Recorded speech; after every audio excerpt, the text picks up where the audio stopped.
واقعہ حضرت خالد بن ولید رضی اللہ عنہ قسط نمبر 75 اپنا اسلامک اسٹوڈیو۔ ناظرین، رومی افسر بستی کے تمام لوگوں سے مخاطب ہوا اور یہی سوال پوچھا۔ بستی کی ساری آبادی نے یک زبان جواب دیا کہ یہ ہرشش کی بیٹی ہے۔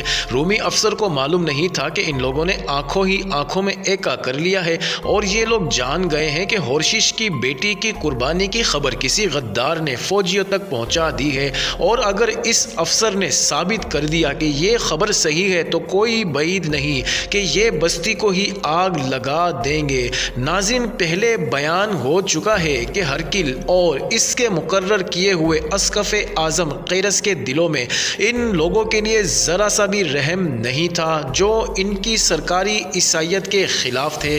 رومی افسر چکرا گیا۔ اسے شک ہوا کہ کسی ذاتی وجہ کی بنا پر ہرشش اس سے بستی والوں کے خلاف استعمال کر رہا ہے۔ اس نے بڑے غصے کے عالم میں ہرشش کو بازو سے پکڑا اور ایک طرف لے گیا۔ تمہارے دل میں جو بدماشی ہے وہ فوراً بتا دو۔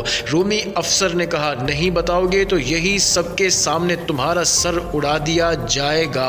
سچ بولوں گا تو یہ لوگ میرا سر اڑا دیں گے۔ ہرشش نے سرگوشی میں جواب دیا، میں سچ ہی بتاؤں گا، لیکن ان لوگوں سے مجھے بچانا آپ کا کام ہے۔ تم سچ بولو، رومی افسر نے کہا۔ ہرشش نے بتا دیا کہ یہ اس کی بیٹی نہیں اور یہ فلاں شخص کی بیٹی ہے، اور اس نے لڑکی کی ماں کا نام بھی بتا دیا۔ یہ بستی دریائے نیل کے کنارے پر آباد تھی۔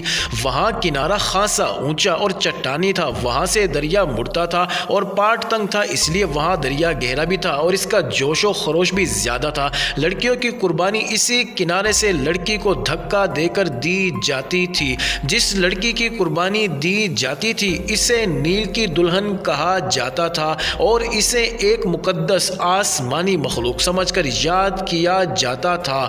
رومی افسر نے لڑکی کے باپ کو اور اس کی ماں کو اپنے پاس بلایا اور پوچھا کہ یہ کس کی بیٹی ہے۔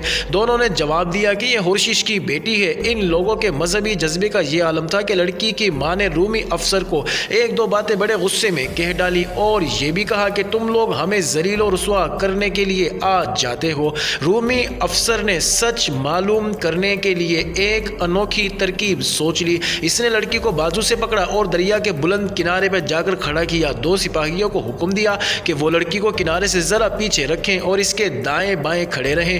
وہ خود لوگوں سے مخاطب ہوا، میں اس لڑکی کو دریا میں پھینک رہا ہوں۔ رومی افسر نے کہا، اگر اس کی ماں اسے بچانا چاہتی ہے تو اسے اپنے ساتھ لے جائے۔ میں وعدہ کرتا ہوں کہ اس کی ماں اور لڑکی کے باپ کے خلاف کوئی کارروائی نہیں کی جائے گی۔ میں تمہیں سوچنے کی مہلت دیتا ہوں، کوئی جلدی نہیں، اچھی طرح سوچ لو۔ لڑکی دریا کے کنارے کھڑی تھی۔ رومی فوج کے دو سپاہی اس کے قریب کھڑے تھے اور رومی افسر بستی کے لوگوں اور لڑکی کے درمیان بڑے آرام سے ٹہلنے لگا۔ اس نے بڑی اچھی ترکیب سوچی تھی۔ کوئی ماں برداشت نہیں کر سکتی کہ اس کی اولاد کو اس کی آنکھوں کے سامنے اتنے پرشور دریا میں پھینک دیا جائے۔ ہرشش اور اس کی بیوی کے جذبات سگے ماں باپ والے تو ہو ہی نہیں سکتے تھے۔ توقع یہی تھی کہ لڑکی کی سگی ماں اپنی بیٹی کو بچانے کے لیے دوڑی آئے گی، مگر وہاں جو ہوا اس کی تو کسی کو توقع ہی نہیں تھی۔ ہوا یہ کہ بستی کے ایک پہلو سے ایک گھوڑا سر پر دوڑتا نکلا۔ سب نے ادھر دیکھا، گھوڑا سوار رومی فوج کی اس پارٹی کا عہدیدار تھا۔ اس کا رخ لڑکی کی طرف تھا۔ فاصلہ بہت ہی تھوڑا تھا۔ عینی ہوشیار گھڑ سوار نے پرجوش آواز میں کہا۔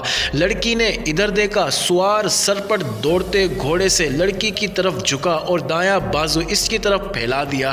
لڑکی نے دونوں بازو پھیلا دیے، کسی کو کچھ سوچنے کی مہلت ہی نہیں۔ ان کے افسر نے لڑکی کے پہرے پر جن فوجی کو کھڑا کیا تھا وہ کچھ سمجھ گئے اور دونوں گھوڑے کے آگے آ گئے، لیکن گھوڑا ان تک پہنچ چکا تھا۔ اس نے دونوں کو ایسی ٹکر ماری کہ ایک تو لوٹتا ہوا دریا میں جا گرا اور دوسرا دوسری طرف گرا۔ اس میں اٹھنے کی ہمت نہیں رہی تھی۔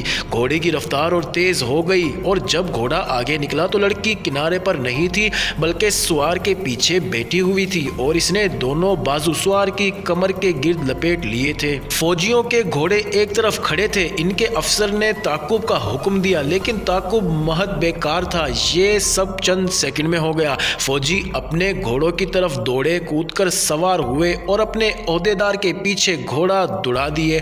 عہدیدار کا گھوڑا بھی فوجی گھوڑا تھا اور وہ خاصی دور نکل گیا تھا۔ تعاقب اس لیے بیکار تھا کہ آگے کا علاقہ کچھ پہاڑی اور زیادہ تر جنگلاتی تھا۔ ادھر کسی کو نظر نہیں آ رہا تھا کہ اس کے گھوڑے کی ٹاپ سنائی دے رہے رہے تھے جو اس کی رفتار کے ساتھ دور ہٹتے جا رہے تھے۔ سپاہی کچھ دور تک گئے اور ناکام لوٹ آئے۔ ناظرین، اس فوجی عہدے دار کا نام بن سامر تھا جو جوان سال اور بڑا ہی خوبرو آدمی تھا۔ وہ جب گشت پر نکلتا تو اس بستی میں ضرور آتا تھا۔ ایک بار اینی اور بن سامر کا آمنا سامنا ہو گیا۔ جگہ ایسی تھی جہاں اور کوئی نہ تھا۔ بن سامر نے اینی کا راستہ روک لیا۔ اینی مسکراتے مسکراتے سنجیدہ ہو گئی اور اس کے معصوم اور بھولے بھالے چہرے پر خوف کے آثار آ گئے۔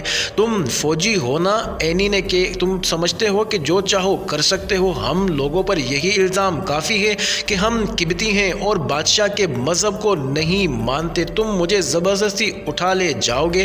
بن سامر پر رومانی موڈ طاری تھا۔ اس نے اینی کی یہ بات سنی تو اینی کی طرح اس کے چہرے پر بھی سنجیدگی آ گئی۔